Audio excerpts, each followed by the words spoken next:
So I was browsing through the Steam store to see if there was anything interesting, and I came across this game called Mars Horizon. It was on sale, so I decided to pick it up and give it a go. Today's video is sponsored by SecretLab.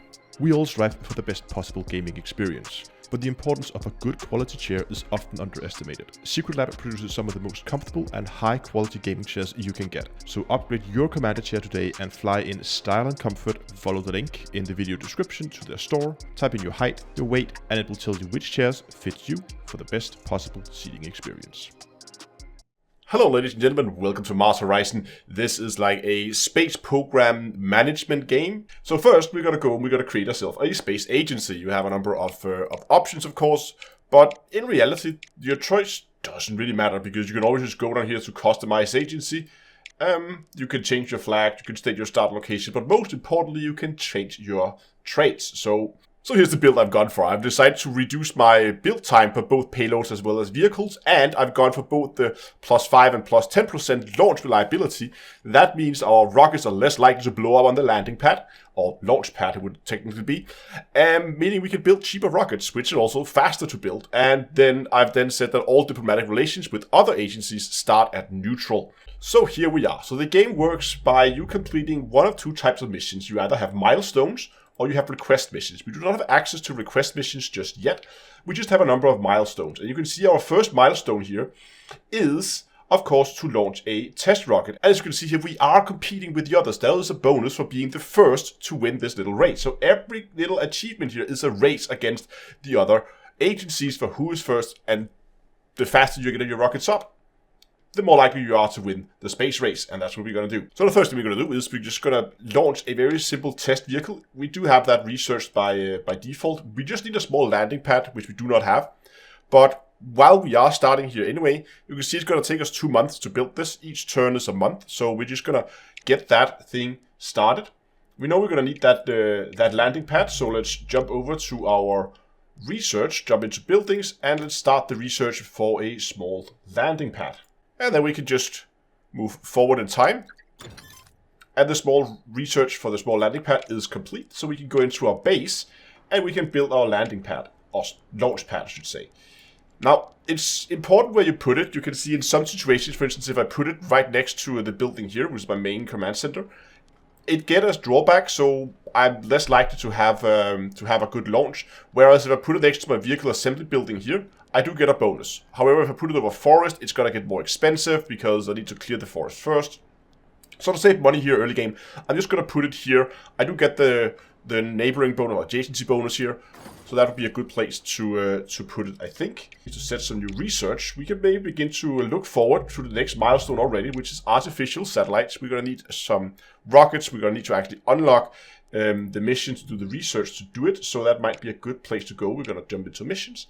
We're going to select an artificial satellite so we can get that mission type unlocked as well. Forward 1 month and the launch pad is now built, as well as our sounding rocket. There it is. We got no special effects on it. There's a chance that you get some higher launch pad reliability. So you see right now we have a 40% reliability, which is not great. But let's go ahead and let's plan our mission. We can set a date. We have different days where you can see they're differently colored. That means some of them are optimal. Right now we have a 4 month here. That's all optimal. If we were to go to August, it would be suboptimal. So we get a -10% launch reliability. So it's more likely to go wrong. And in September we can't launch at all. But we're just going to launch as early as possible as we just want to get this mission done so we can move on to the next one. We're going to set this date. It's in a month. We're going to confirm the mission setup. 1 month later, and it is launch day. Okay, here we go. If this goes well, we should win the first milestone. But again, with a 40% chance of this actually succeeding, I don't know. And we even got some bad weather conditions, so we got a -8% chance. Now, we can see we have here where we do get some negative effects of it, where it's still gonna launch, but we're just gonna have a few errors along the way. So in reality, we only have a 17% chance of a complete critical failure. The whole thing blows up. We could reschedule, but I'm gonna take a gamble and just launch this thing and see what happens.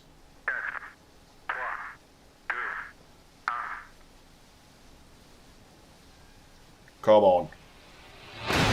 There we go. So far, so good. It's off the launch pad, which is a good sign. Yeah, it's still going. It's not detonated yet. I think that was a successful launch.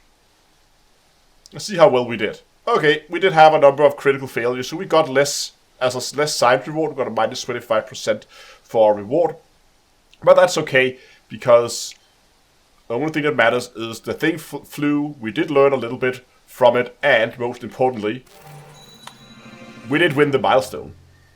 We unlocked the next mission, but we also then unlocked the moon, which now the game begins to get a little more complicated, because now we also have milestones we can work for out here. So we could begin to work towards lunar orbit, we could work out here, try to get some missions going in that direction, or we could keep working on the artificial satellites and animals in space, satellite imaging, humans in space, and we could keep working for those milestones here.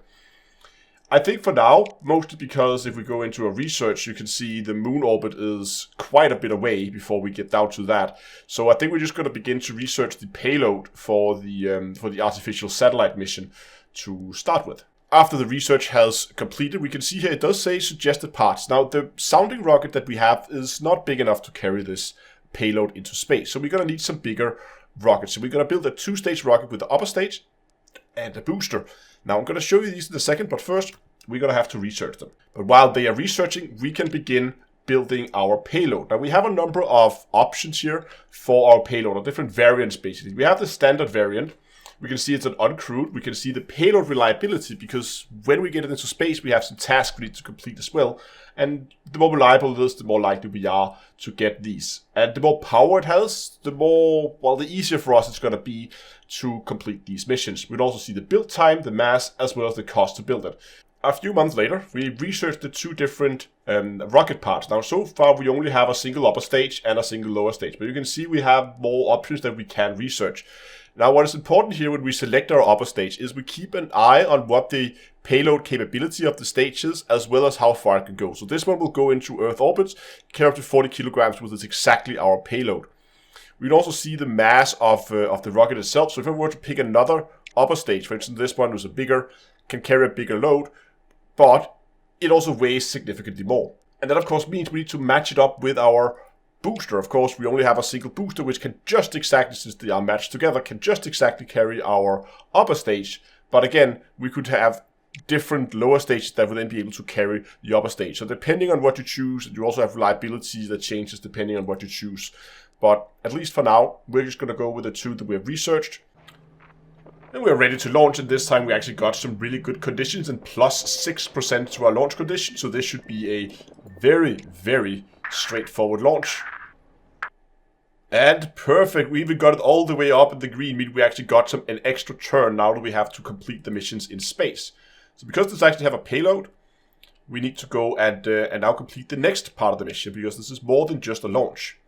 So for this section of the mission, we have a number of objectives. We either have comms points or we have data points. And we need to collect 2 comms points and 2 data points. If we want a 50% bonus, we need to collect 3 of each. We have some power that we can use, and you can see different recipes here for what we can do. For instance, a start that I like to do is to go and say we have 2 slots, by the way, per turn, and you can see we got 5 turns, but that's only because we had that green launch. Otherwise, we only have 4 turns. So what I'm going to do is I'm going to create a comms point with 1 power, and then I'm going to take another power and take that comms point and turn it into 3 data.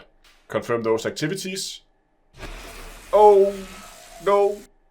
So we rolled bad on that one. So we can either pay 1 extra power in order to like basically resist the problems that we had on the satellite.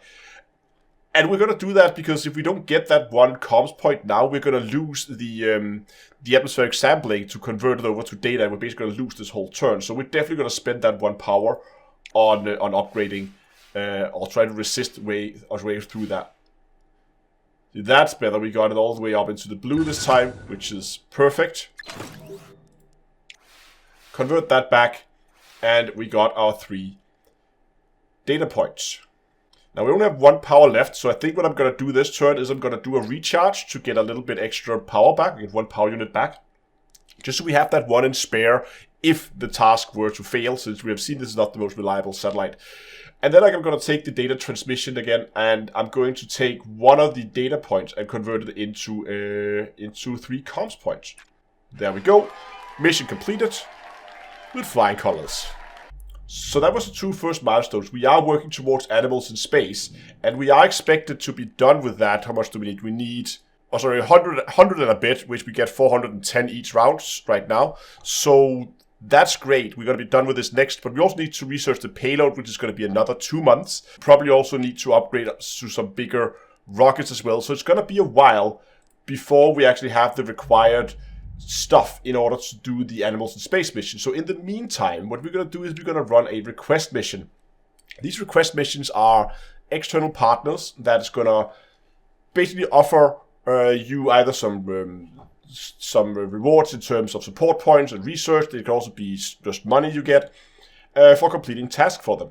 But basically these guys just want me to launch a sounding rocket, which should be pretty straightforward. We get some science and some support. Okay, so now we actually get a choice here. We have fear over artificial satellite. So the other agencies are not very happy with the fact that I got up there first, and they say, oh, they are afraid that they're using these to basically spy on them.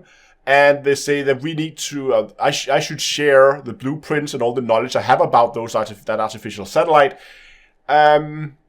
in order for like global security, whatever. Now, clearly these guys are just trying to steal my data. But we have a choice. We could share it, or we could reject the request. So I think we're going to reject it and say, no, you can launch your own satellites if you want to. Okay, we need to make a choice of what kind of booster and what kind of upper stage we want to build for animals in space. We have a number of choices here. Now, if you remember at the beginning, I choose to go for increased launch reliability. And if you look at the different choices here we have for our upper stage here, we have this one, which has a launch reliability of 75%. Really, really good launch reliability. It takes 3 months to build. We'd also have this one, which is cheaper, still takes 3 months, but has less reliability. But finally, we have the Scout upper stage here, which has terrible launch reliability, 40%, but it takes a month to build. It's dirt cheap, so we can push these out in no time at all. That's the whole point of what I'm trying to do. Is I'm trying to get just some very fast, cheap rockets out of the hangar as quickly as possible, and then just rely on those plus 15%, which is going to put us up to 55, which is still terrible compared to the others. But we're going to be able to put this on the pad so fast that I think that's going to be fine. Okay, so I need to find a date for animals in space, and we have a number of bad months coming up here. So I'm actually, what I'm looking at is I just want to see how far along the others are. We can see for the animals in space, really only Japan has just finished the research. They haven't even started the actual launch prep. So we are so far ahead of the pack on this that I think I can afford to lock up that slot. It means I can't do other missions in this period until I get access to more missions. But I think I need that launch reliability because, again, we are building cheap rockets here. So I'm going to go and fire this off in January. And we're going to put that in there. Okay. Oh, that is bad. Okay, so this is our animals in space mission. Not only are we building cheap rockets, the weather is bad as well. We're down to a 60% chance. I mean, the actual complete failure is only 10%. We have a 31% chance of a negative effect. It's going to make our space mission more difficult, but let's go for it. And, well, it didn't blow up on the pad, so far so good.